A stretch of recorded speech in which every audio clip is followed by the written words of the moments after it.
I keep forgetting it puts me in mute mode when I first get in there. How are you this morning?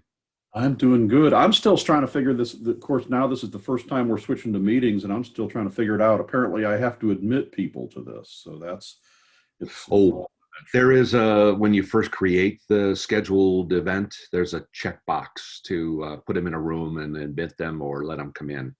Yep. Hopefully, I'll figure that one out so that that'll be Mhm. easier. I'm not a multitasker, so Oh, trying got it. Yeah, to exactly. talk You're in and the middle click of and something yeah. and, oh, wait, I got to do this. I got to do that. Yeah. So I haven't had a chance to talk to you since that we did the first project there for Sangamon County. How is that going? It technically it should be done, but because of COVID, the county has pushed back the dates for when they were going to be asking for the tax stuff, which gave the county people the opportunity to slow down the development process, which was a problem a little bit because we were gung ho getting it done, trying to meet our Sure. schedule. So we did get it all done, and then they said, well, let's uh, take another week. Um, Elena and Alex have been great about it. Um, I know that we're probably done with the number of hours that were estimated, and I know that there's going to be, we were hoping to have some hours just sitting there in the bucket for when it launched for, Yep. because when it starts getting load testing on it by actual use, what happens then. Yep. So, Well, good. Well, I'm glad to hear it's on track. I didn't want to. Hey, Mark. Hey, morning, Ben. Mark. Yeah, it's good. It's on track. One thing that I'd like to get, especially out of this meeting, or at least point me in the right direction, is the project. It's a plan and app project, and so it's got the license and it's got the name and all of that, but it's really a glorified uh, action form, action grid project. That's all it is. There's no additional logic that I know Yeah, of. I remember we didn't do any database on that one. Yep. Right. So with that, what exactly um, I need to understand the overall tool better, mostly so that I can sell it. Yep. Um, and then of course use it. So I'm looking for use cases that I can actually kind of walk through, and you could say, okay, I understand the business application. Now I see how Planet App was actually used with the workflows and the databases. And I get databases, but I had that already. So what I need Yep. is the real gem, I think, is the workflow stuff.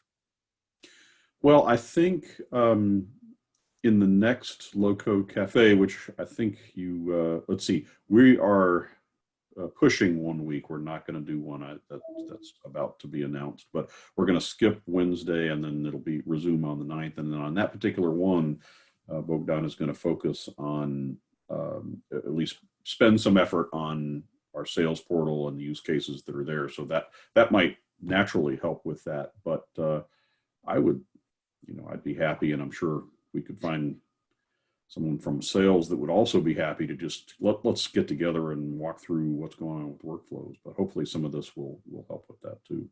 Oh, good. All right. Sounds good. So hello, Mark, Ben, Jim. Good morning.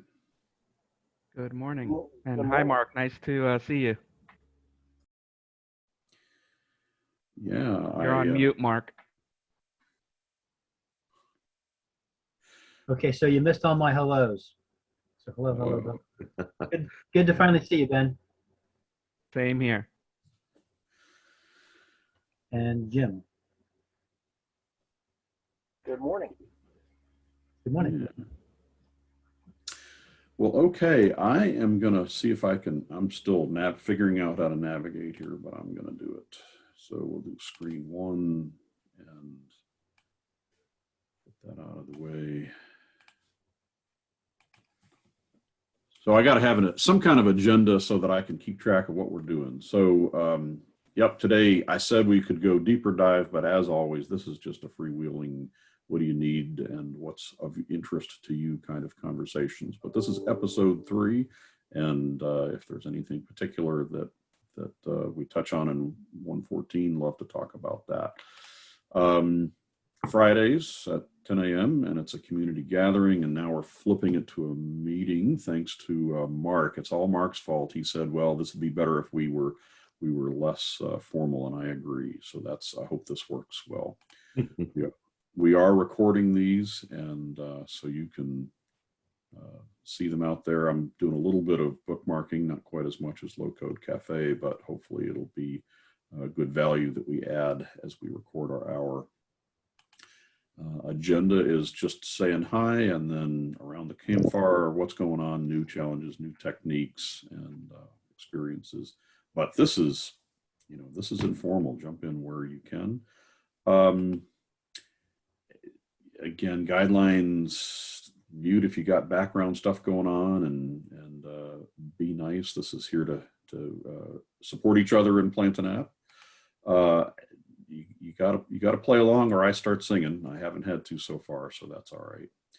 And I think we've all said hi, and there's nobody in the waiting room, so that's good.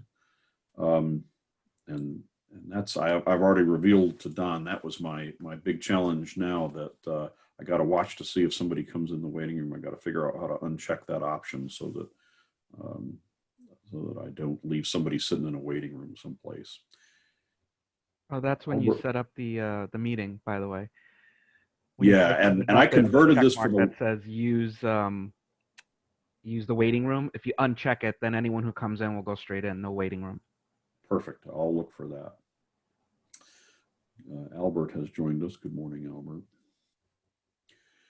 So another of the suggestions that Mark, yes, hello. Mark, another of the suggestions that Mark brought was, hey, perhaps we can submit questions and ideas in advance. And I love that. If you guys don't have my email address, I'd be happy to give it to you. But yeah, if there's questions and things that you want to cover, then we'll bring them here and sort them out when we get here.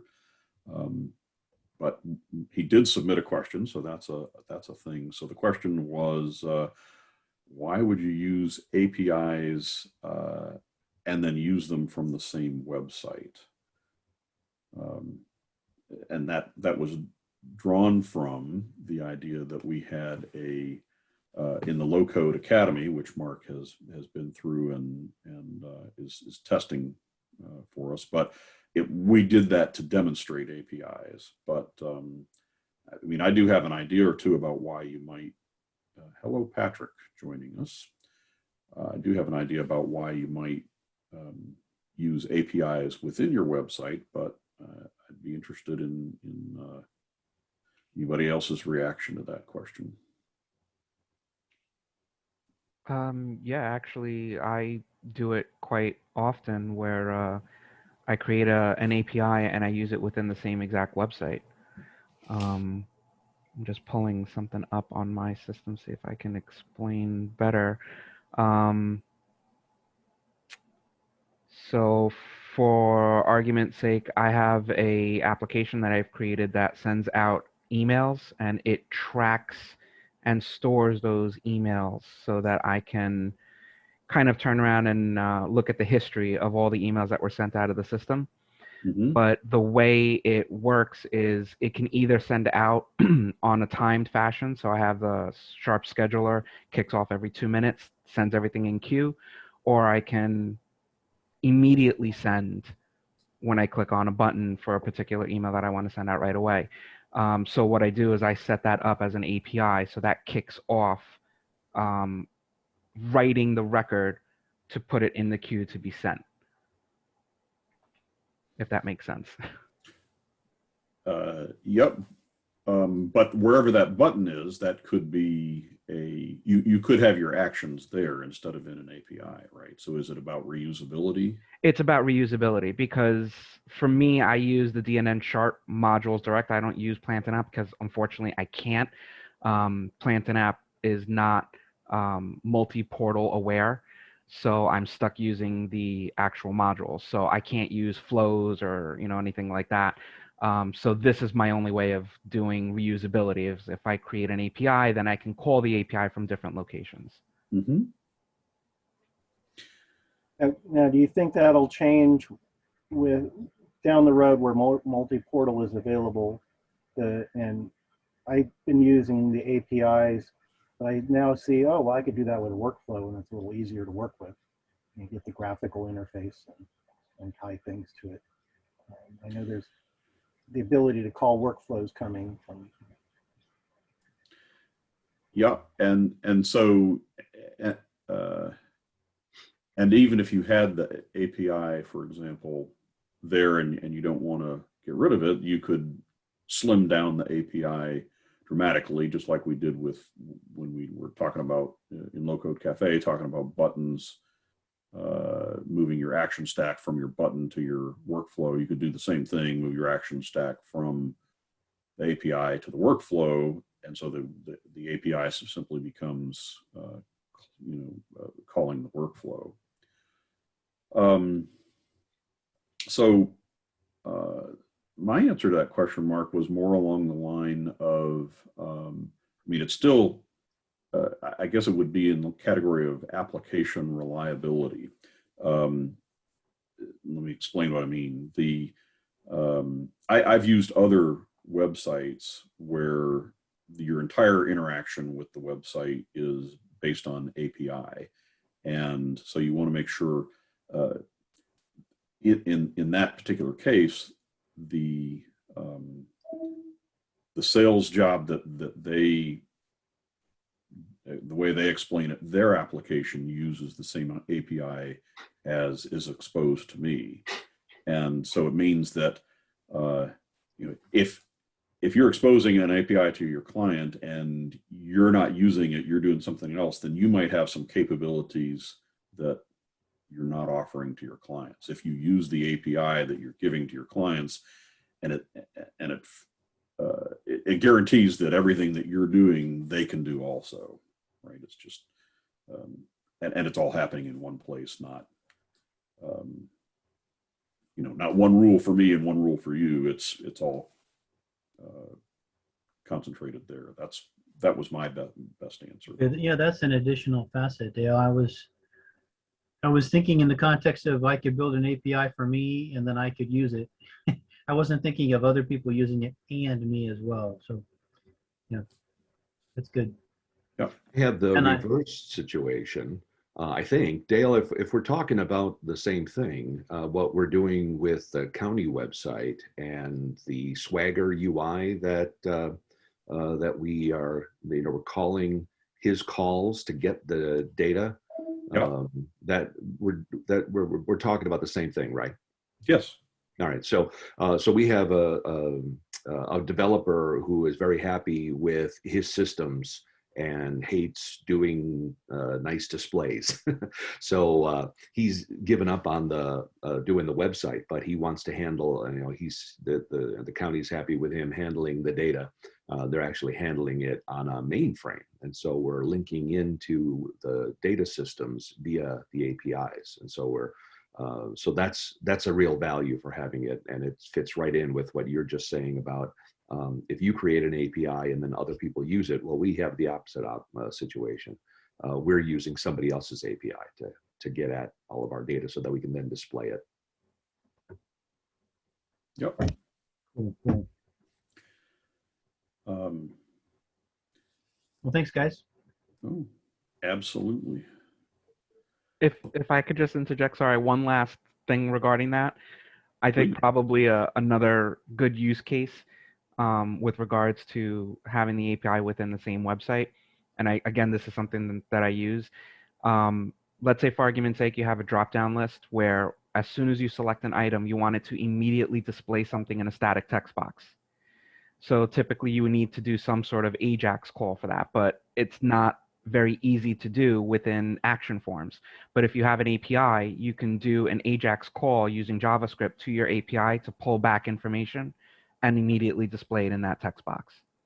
So that would be another use case scenario so that you can get immediate information back without having to post an entire form. Very cool. Yeah, So I've you been do- using hidden buttons for that. But that's good. I'm So- sorry, I didn't hear that. Go ahead, Mark. So So Ben, that's creative. I've been using hidden buttons for that with the Ajax return with Ajax, so it wouldn't actually submit. But that's another creative way to do that. I was thinking that there was only one way to do it, so that's cool. Thanks, Ben.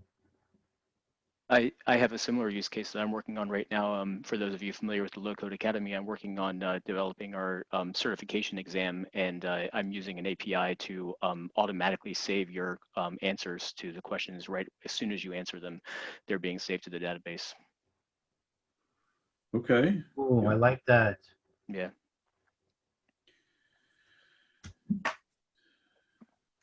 And all I was saying when I stepped on Mark was I like your solution, Ben. That's like Mark, I'm using a hidden button, but I have API calls that then go off and call a third-party vendor's API because it's got to have all kinds of credentials and stuff. And it would make it a lot easier not having to tie it to a button. So Ben, on your solution, that's going on the on-click event, your code, you got some JavaScript, is that? Right. So I put the JavaScript of the Ajax call on the on-click, which then just basically calls the API, feeds it the parameters. That API returns the JSON information, and then I just display that. So in my case, I use it for templates. I have in one of my applications where I design kind of section templates, so images, text, things like that, layouts. They pick a layout and the system will come back with all of the HTML code. I render that in another box, so they get to see a sample of what that template looks like if they were to then select it. So they can select any one of those templates, and each time they select it, it basically draws out and renders a preview of what that template looks like, and it all happens through Ajax and that API call. Yep. Okay. Very cool. So, for me, I'm just kind of reacting to that, and I think it was Mark that came up with the hidden buttons, or that introduced me to the hidden buttons thing with a little bit of JavaScript to activate the button, and I did a feature focus on that one. But my point is, I don't natively speak JavaScript. Right, so I don't really think in those terms, and so the hidden buttons thing is kind of, if you're lower on the scale in JavaScript, it's a little snippet that you can post in, and then you run a button, which is very familiar to me. Right, being able to load, you could do the same thing that you're talking about, load and go get data, but it's more of an action stack, so it's a lower code solution. And then if you're familiar with JavaScript, yours is Ben is more of a direct solution. You're posting the code there and it runs, and it's probably faster. Well, and also the cool thing about the APIs is that we give you the JavaScript. All you have to do is plug in a few things. And so like in the use case I just mentioned a few minutes ago, I have that the JavaScript that I literally copied from our API page, and then I pasted into the on change click of the question, the radio. I have a radio button question, and I'm pasting this into the on change click so that, and then I just insert the values from the question, and that way the answer to the question is being saved to the database immediately as soon as you answer it. Yep. I like hearing that, Patrick. Thank you. And this is an example in the Academy? It's the next iteration of the Academy. So we're going to have a certification. So after you take the course, there will be a certification exam so that you can get that level of certification for the Academy. Say, Patrick, can I ask you a follow-up question on your pattern of saving immediately? Yeah. I've been attempting to do that, and I was wondering about chatter. Like, how much chatter are you creating by saving each individual field one at a time versus waiting until someone hits submit and dumping them all at one time? And is it to be something to be concerned about or not? I hear you, and it's one record that it's updating. So I, you know, and I don't think anybody's working so fast that that's going to cause a huge, and I don't think that we're going to have, you know, 1,000 people taking the test at one time or anything like that. So I don't think that I think that you have to think about the scope of the application and, you know, how many people you might have using it and that sort of thing. Yeah, right. But what if a website did have 1,000 people hitting it at one time? Would it make a difference? Because you're saving less at a time, but it is more back and forth. Yeah, I mean, it might be worth consideration. I don't know. Yeah, I Reza, think yeah. I've used in a pretty busy environment that could flex up to like 1,000 users around the world. And things I've seen performance-wise, I've actually seen better performance when you chop things up into small little bites instead of big pops, big pages that load and, you know, and stuff. And I think it really, there's two areas I've seen from a performance standpoint where it can slow down. It kind of depends on your infrastructure and stuff. And the thing I would keep in mind is, am I putting the burden or the load on my backend, the database, the, you know, web server, that sort of thing, or am I putting the burden to the client's machine? And you can kind of, you know, think about that. If it's my machine, most people got decent. I mean, it kind of depends, right? I was in a big corporate environment. Everyone had new laptops. I could choke out their screens when I was doing big loops and razor scripts that were trying to build out stuff, you know. But in general, I found passing some of this stuff off to them actually helped take load off the server. That's where I saw things choke out. Now we were running on a, you know, dedicated VM for this, but it could take a hit. Now in environments like managed and when we host, you know, with AWS and stuff and Azure Plantain app, things will scale. It seems to not take the hit as much as like your own site would, you know, if you were hosting it on your own infrastructure. I mean, that's results may vary there, but in that very wordy response, I think that small bytes going at the server to do just little one-off updates, they'll happen lightning fast. People aren't going to be touching the same records, so you're not going to have blocking going on, or locking, I should say. And so I think you'd be okay to pass this. I think you're actually relieving some burden by the JavaScript's all running on their end, right? If I can ask though, in this situation, for argument's sake, let's say like in a question answer scenario, you have a multiple choice with, you know, 10 different possible selections. If a person starts selecting different ones and changing their mind every time they click, that would kick off a new save for the same record, correct? So there would be some possibility where The chatter. the chatter is going to increase, and every time you hit the database for that, it's a physical hard drive write. So that is also a hit on your SQL. So I can see where Mark is coming from, saying, you know, is this going to increase that chatter? Because it depends how the information that you're displaying and having them select is going to be treated. If it's something that someone could be working in their head and then potentially clicking one saying, oops, no, that's not what I want. Click on something else. Oh, you know what? Maybe this one. And every time they tap it, it's going to kick off another write. Mm-hmm. You could maybe put you know, and again, this is the funny thing about our world, right? There's always this is so easy, and put this little snippet there, and then there's okay, let's make this be able to scale and invest in it, right? And I think, you know, there's an opportunity for some load testing, and this is something that I don't know that we talk about often just in our day-to-day, how do I build stuff?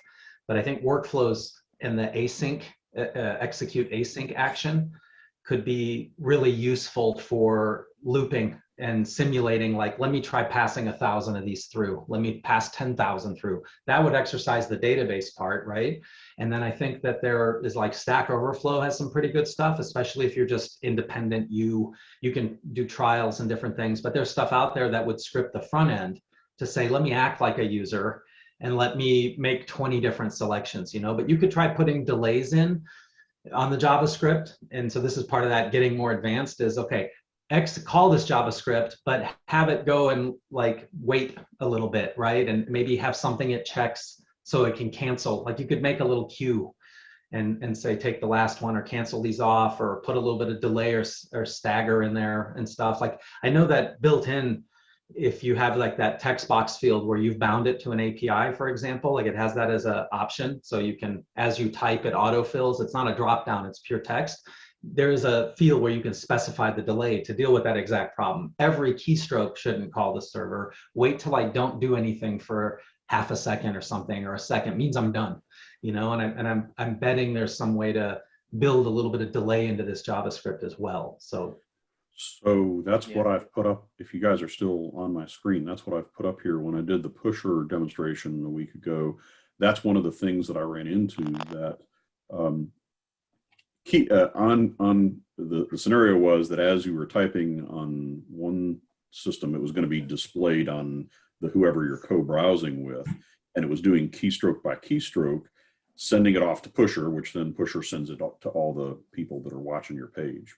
So I did this function here, and it's part of, I mean, this, I can publish this page. It's actually out on Drive, but this little snippet here adds, every key press, it adds one, and then we've got a function that counts down. And so when 1500 milliseconds go by, so a second and a half goes by and there's no more clicks, it actually sends the stuff off to pusher. Until then, it just sits quietly. So this is just a little bit of JavaScript that holds those off until whatever you consider your quiet time is. So you. So Dale, you said you weren't good at JS, so there you go. Well, you know, I find things and I can implement it, but I don't think JS, right? So, and then I'm just circling back with Patrick's comment and making sure Don knows where we were looking at. This the API this is where the API provides the syntax necessary to call. So when you're in your test and you go into you build your API and you go into sample code, jQuery is right there. So this is ready to copy and paste.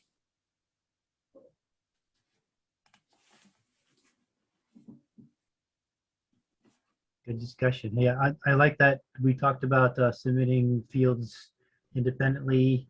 That gets me some direction. That paid for the price of the Campfire.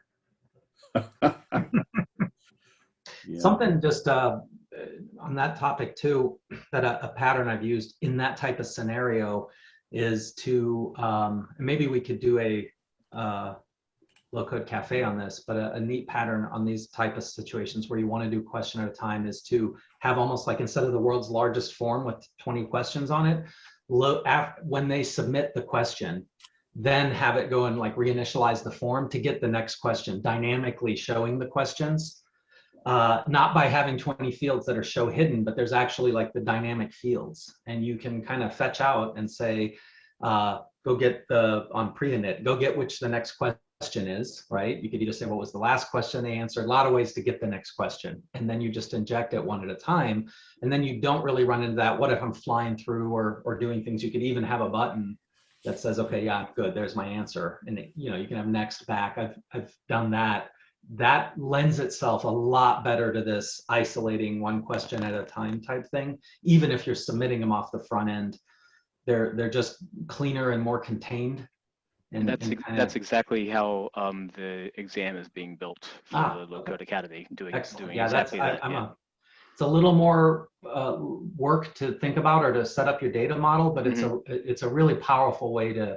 You can do so much that way, and just look at certain answers, round them up, and things, and you're not going column for your fields, but they're entries, row entries, and so you get some different performance out of that. I'm sorry, I think I might have missed something, but would you create how would you deliver different questions on a reinitialize the form? So what you do is you set your entity up to basically be like a questions. So you would have a exams, let's say, entity, and then you would have a exam questions entity, right? And what you would do then is have finally a third, a questions entity, and you can put questions in. Here's the question. You would also have an answers one. So you do get a few entities up front. They're not really big and they're not big and complex though.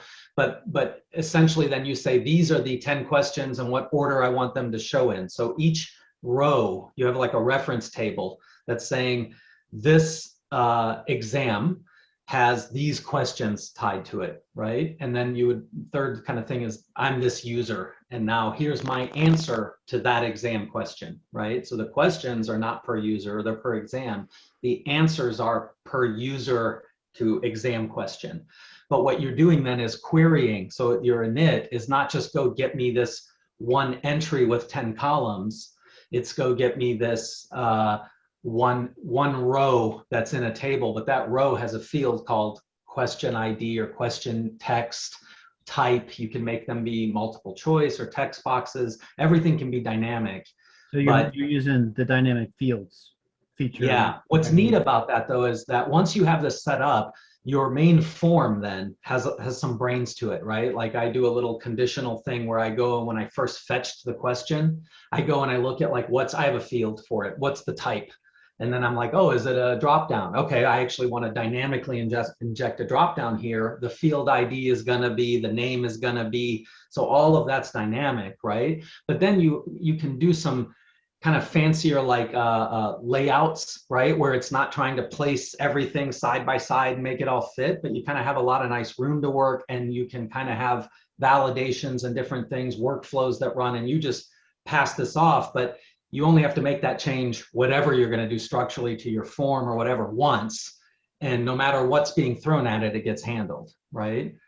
And so you don't end up with, like, this is kind of getting into that multi-step concept as well, that sometimes we talk about, and am I going to use tabs and put 5 forms, different forms on each tab and stuff. You could even inject, hey, I want to do these 3 questions first.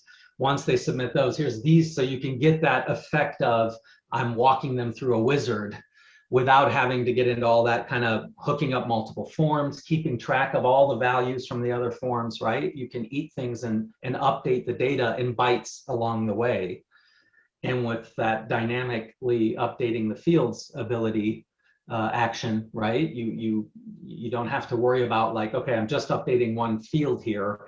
How do I not overwrite what was in the other ones, right? That's also one of the problems with when you do like a basic CRUD and it's just read everything, insert a full record, update the full record. It's like, well, what if they just changed one thing? Right. Now I got to make sure I don't overwrite with an empty string what they already had. When you do deal with your questions one at a time, those things don't become a concern.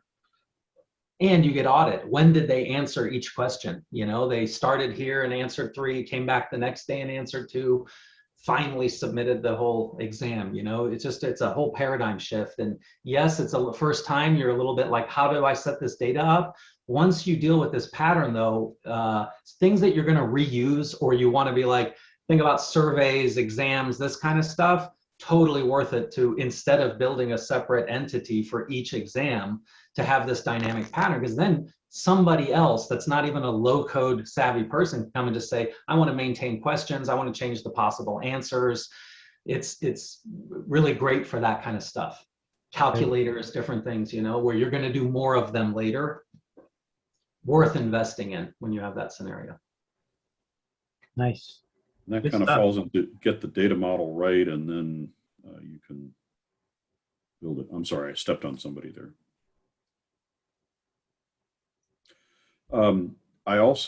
So Mark asked, and I put it out on the chat, that little snippet that I had done, and I'm sure there's a better way to do it, right? But that's what I did in the pusher setup, and I just needed to point out that pusher key press needed to be global, and so if you got a script that has to happen like in an HTML block or something on the page level that defines that variable so that it exists, and then that other script will work.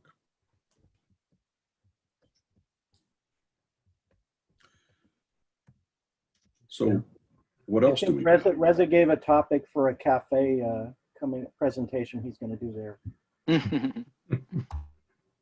Oh, definitely. I think maybe even actually showing the academy would be a great place to do that in. There's a lot of neat stuff going on in the academy.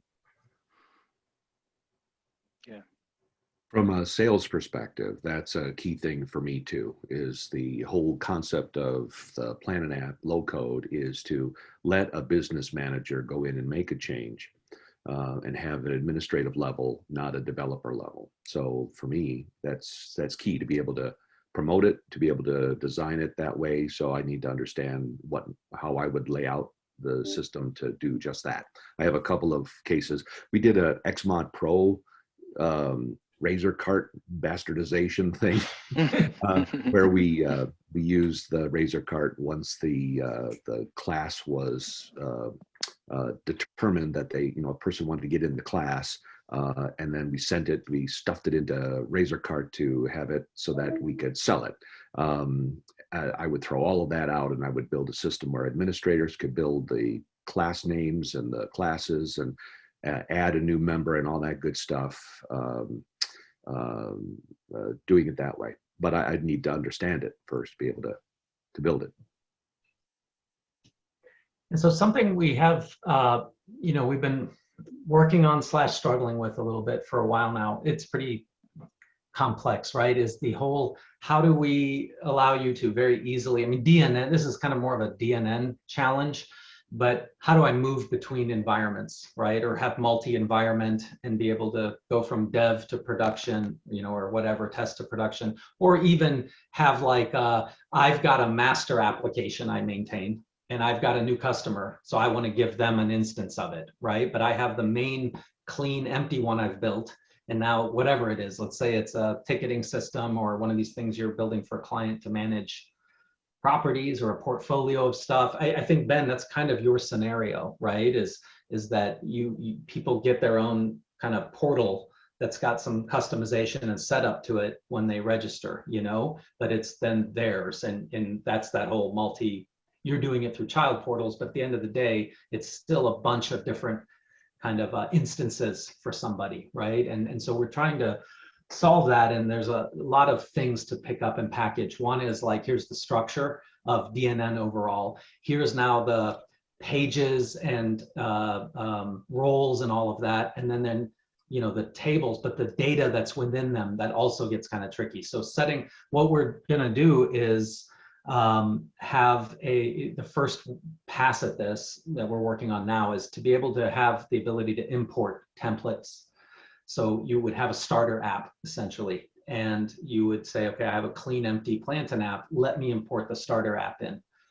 Then once we've done that and learned that, how to inject all of this stuff into DNN, we can say, okay, now my starter app, let me take a snapshot of something I've already built, my dev environment, whatever. That's what I'm going to import over here.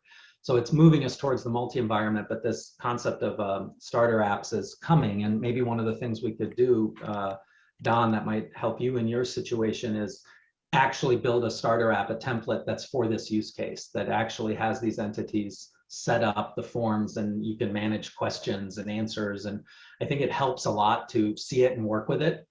What workflows are used, and because they, like I said, when it's not your typical, I'm just inserting a record and I'm just looking at this column for the answer. There's a dynamic element to it, but workflows, a couple of well-placed workflows make it all just butter after that. Like to access any of this, hey, fetch me this question or these 3 questions. What are the allowable answers for this question? All that needs to be dynamic.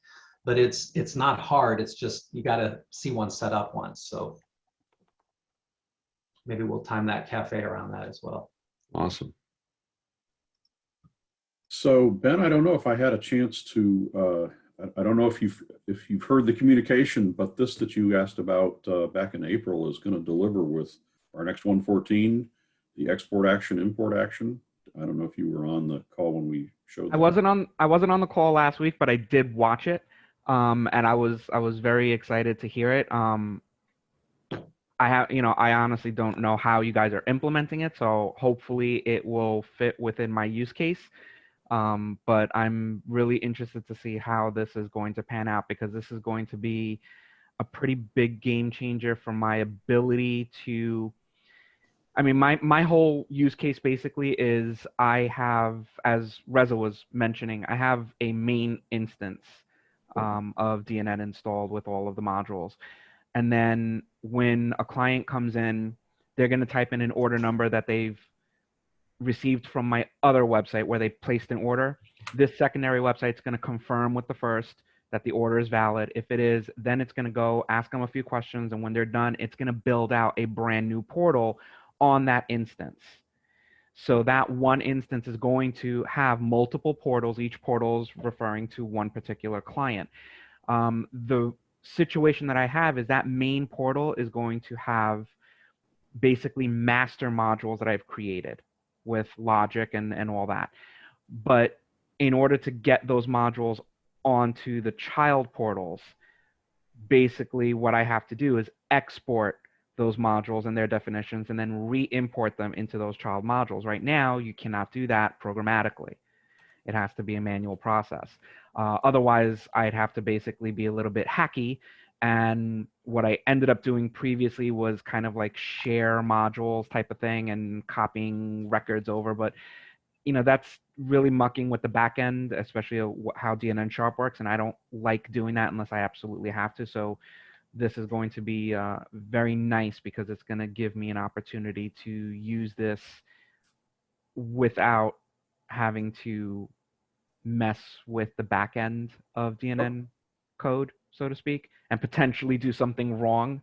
So. So this is all it is. You give it a module ID and a token. So this is export. So to get it out of your system, you'll say what module ID is it coming from, and you get a token. And the import has the reverse too. It's give me the content and give me the module ID that you want it to have. So it's up to you to figure out what module ID is, to manage that correctly. But you can export it from one and import it to another. And then this module content output, that's JSON? No, we're taking advantage of the default export and import capability of .NET Nuke. So XML, it's XML okay. way that they do. So the exact content could be used to in a manual import scenario, but you just you simply grab it delivers it to a token, and then if you set up and it could go either way. So you could set it up, for example, so that your master could push it to the client one and update it as changes were made, or you could do the reverse where the client could pull the master. You could have an update button, bam, push the button, it goes and grabs it all. But your responsibility is to keep up with what module IDs, where are they coming from on the master system, where do they go on your client system. Yeah, I kind of do something similar. I have for lack of a better way of explaining it, a mapping table. So it maps what the original source module code is, those module IDs, and then on every child portal, it basically records, well, this is what that source module is, but here's the child portal's module ID. So I basically know each child one, go get the code from this source module and copy it down. Yep. So it'd basically be the same idea, but doing it this way would be nice because then it gives me an easier way of, like you said, just clicking a button and pushing that code directly to each child portal. Yep. So I hope it hits your needs. I was glad that Reza and team could get it into 1.14. It delivered really pretty quickly.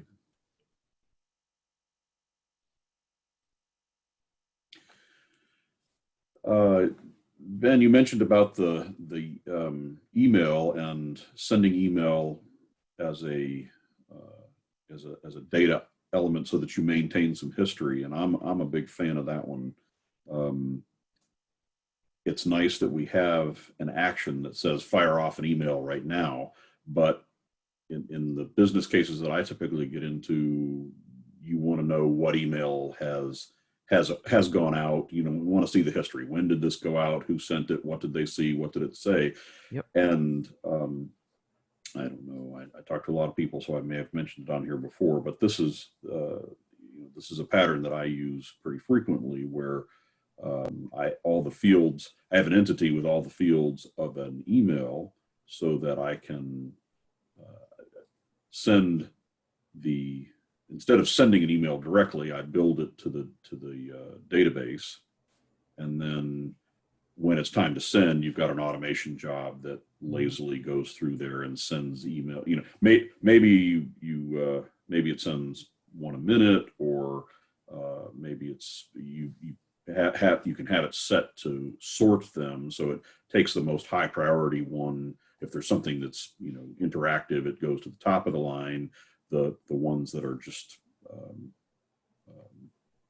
other ones could be lazily done, just slowly dribble out. But so you have, you know, one automation that handles delivery, and perhaps a workflow or something that handles building the email. And then you add in a little bit of magic when you create a template email that has tokens in it, and you replace the tokens. So now, instead of the code for generating an email, instead of it belonging to the button or the workflow or whatever, most of the content belongs in a template, and then you do some insertions. Yeah, it's funny you mentioned that, because that's pretty much exactly what I have. I mean, this is going back to actually last week's.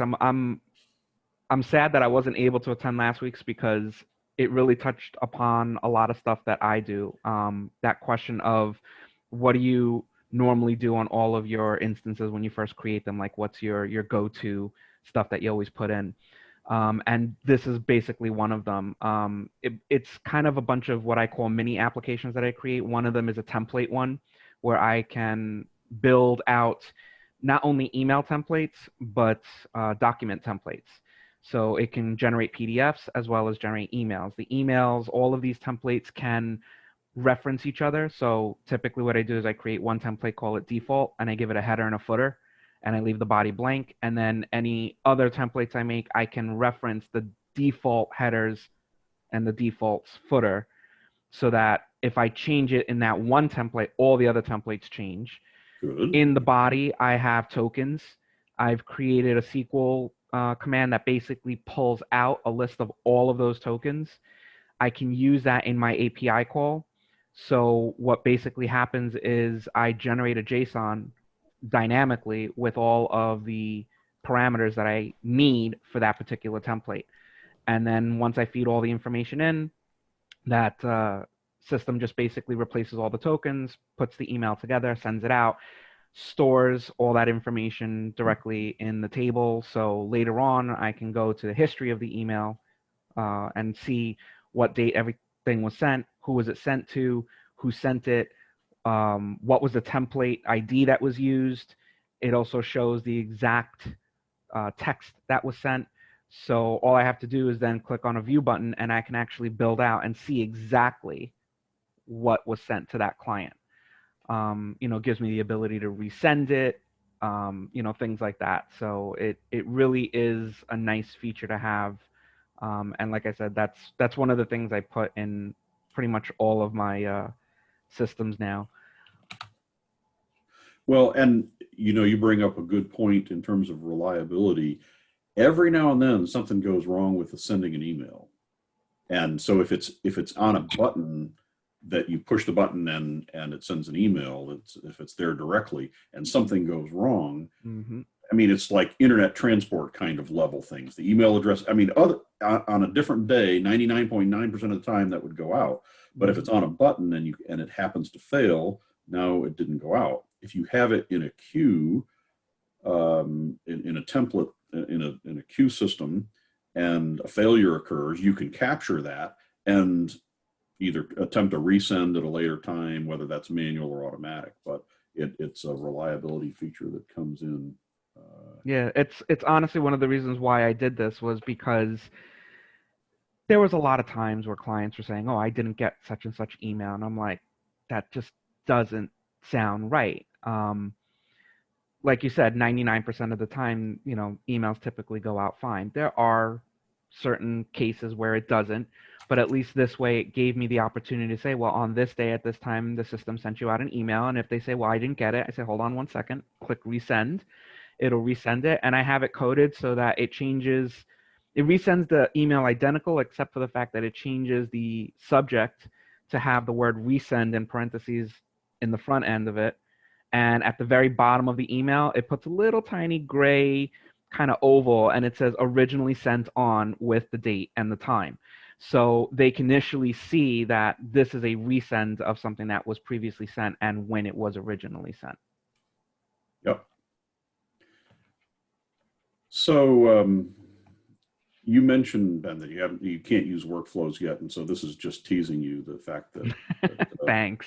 Sure, but one of the fun things that I found when I tried to adapt this pattern into Plantain app is that since you can input you can bring an input parameter, like in this case book is my entity that is going to be the subject of the tokens in my template. That in the processing, the replacement is simply apply, we're doing apply tokens and saying and I'll just poke at the body here. So you've got the body, and inside the body, it's got tokens like book : name. And so this recursion, the book is brought in because of that input. And so you don't have to do any special read to say, okay, go get my book so that I can do the token replacement. It's already there in the input. And so the expansion of tokens that are inside your template is really quite straightforward. You just do the expansion in here, and any entity that you've brought in will get expanded. It's very, very low code. It's a great pattern. If you don't mind, actually, there was one thing I did want to touch upon, because when I listened to last week's, Please. someone mentioned something with regards, or a question with regards to how to find what has already been currently used. So for argument's sake, every place that a certain stored procedure was used or something like that. I forget who it was that actually posed that question, and if that person is here tonight or today, but I actually do have a mini application that I wrote that does exactly that. It gives you the ability to, and it's aware of what's installed. So depending on what modules you have installed, it'll give you different options, but it lets you search for a my token. It lets you search for custom code, for conditional code, for a description, or even an API endpoint that you're using. So if you, for argument's sake, want to look for a reference to a stored procedure, you would, for argument's sake, click on custom code, type in the name of the stored procedure, hit search, and it's going to actually pop out and show you every single module, the page that it's used on, what action is it on, what's the index number of that action. So if there's a bunch of them, you could say, okay, it's the fourth one down. It gives you links so you can open up the module directly in edit mode so you could get right to where that code is. So I don't know if you want me to show that or whatever, but to show that you can build something like that. And I use it all the time, and it's a lifesaver. If you've got it available, I think that would be very interesting to see. Sounds great. Let me see. So I'm going to... Who posed that question? Are you on this call originally?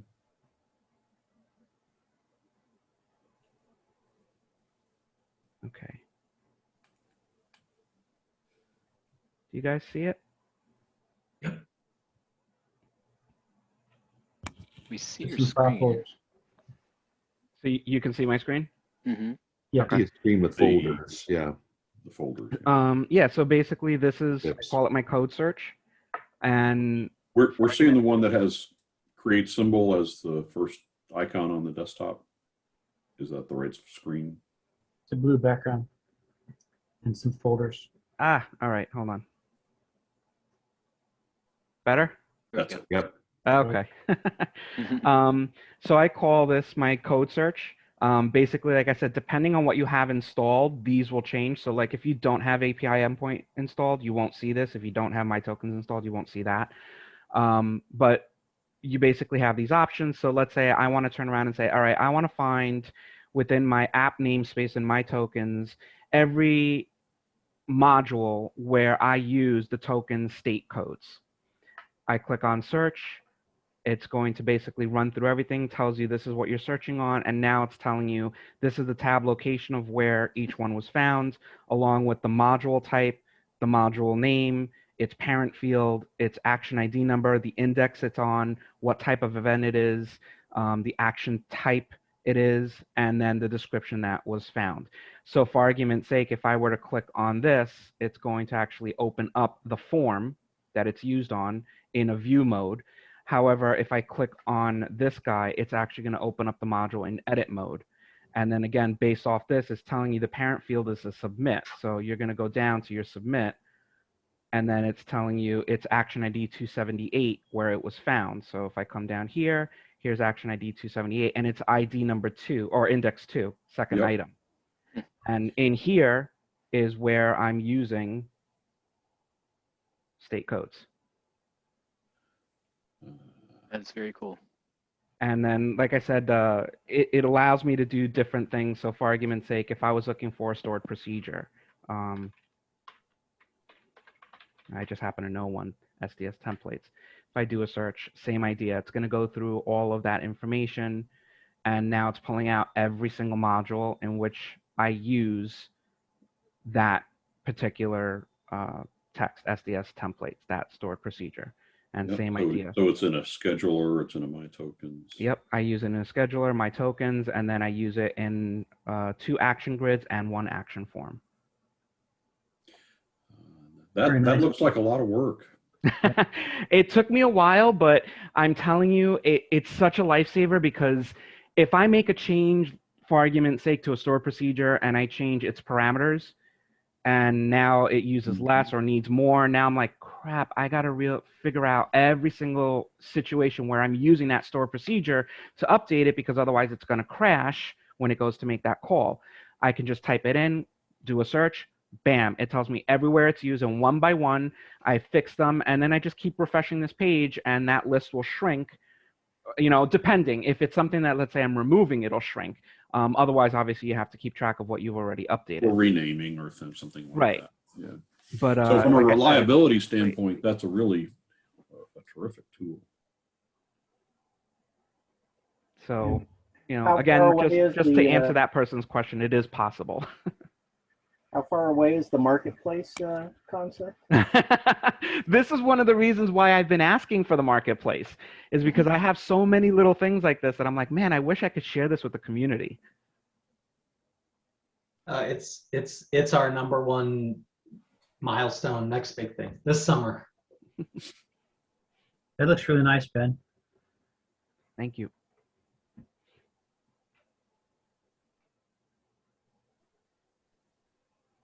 All right.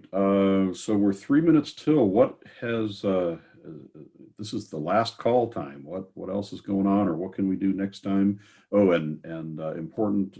You're gonna, if you haven't seen it already, there was an email that will go out today. Next week is let's see. Next week Bogdan is hosting, so I am off. I'm going to go see my family for the first time since COVID started. But I think that's a great opportunity that he's in. So if there's any questions, any other last calls?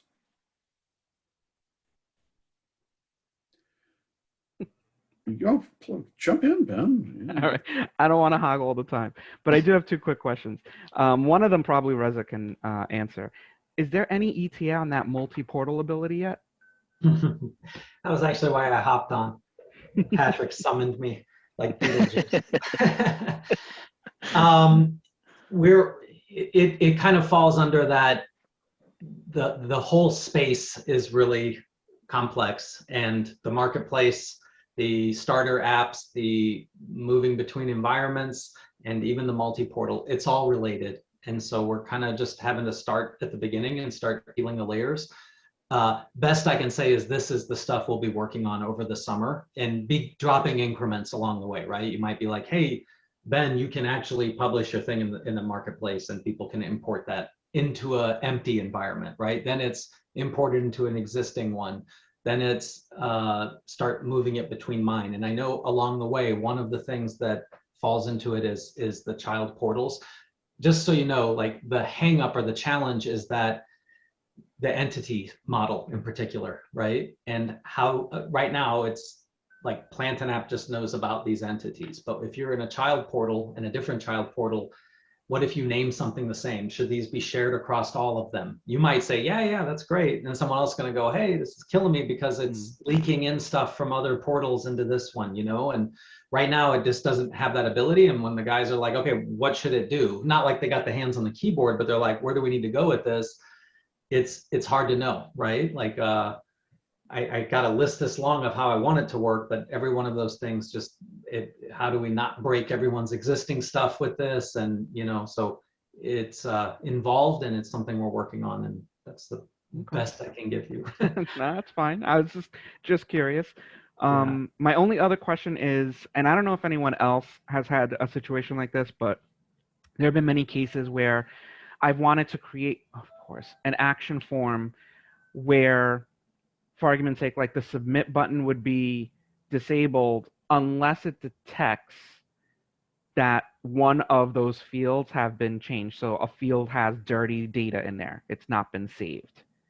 I don't want them to click submit and just resubmit data that it just loaded and it knows this is the data. Like, why am I resubmitting that data and causing another SQL, command to save the data to a record that's identical to what was already pulled out because the user never changed anything? So basically you're saying like, I only want to enable my submit button if the form has been dirtied by the user. Yes. So there's a couple different ways to skin that cat. The shortest answer I can fit in right now is to make a JavaScript function, like a jQuery. We don't even have to call it dirty old JavaScript. jQuery handles this really well. But you can basically have the on-click of any of the fields or on change or whatever, right, be to set a JavaScript variable to dirty, or to set another field. This is another way to do it too, is have a hidden field is dirty equals 0. And on click of any of these, it sets that field, it has a bind, right? And it basically says is dirty is true. Then you bind the enable disable of the button. You can do JavaScript, jQuery, anything, but you can basically have it watching that field and say I'm only enabled when that one field is dirty. So you only have all these little guys, just need to call the same function and say, hey, form is dirty now, right? And then form is dirty drives the enabling, disabling of the field. There isn't a quick and easy way out of the box. It's a good idea. It's a good idea. And maybe I can talk to the guys about form state. So one of the things too, just to keep in mind on Action Grid, we've started rewriting like the calendar view that's in there. And there actually is a new modern looking tabular view as well. We just need to get around to rolling it out properly and documenting it. It's limited in what it can do functionality wise right now. So there's a lot of features in Action Grid, right? And Forms the same way. Well, porting all those over takes time. We're trying to get down to what's the minimum. If you just got a lightweight out of the box grid and you want it to look good and be really fast, for now, which of these settings do we need to honor or not? We need to do the same thing with Action Form, and its code base and some of the libraries and things that it's running on just have been eclipsed, right? That's why there's all the Bootstrap 4 and Angular security things that we've been fixing. And we need to quit investing in the old one and put into the new one, so that like all of the stuff you're describing is part of the modern frameworks and stuff that a lot of the rest of Plant and App is built in, right? So knowing is something dirty, it can be accessible to you anywhere if it was written with the new tech. And so that's where I'm always kind of, sometimes we want to help everyone. We don't want people having problems or bugs out there. Some of this stuff and these great ideas, it's like all of us are going to suffer if we keep investing in the old code base. We need to move into the new one, and we can put all these great things in, just a FYI for you all, just to know, sometimes don't think that like we're dragging our feet or don't want to do this stuff. It's just like, should we put this here or should we put it on the list for the new so we can actually get to the new?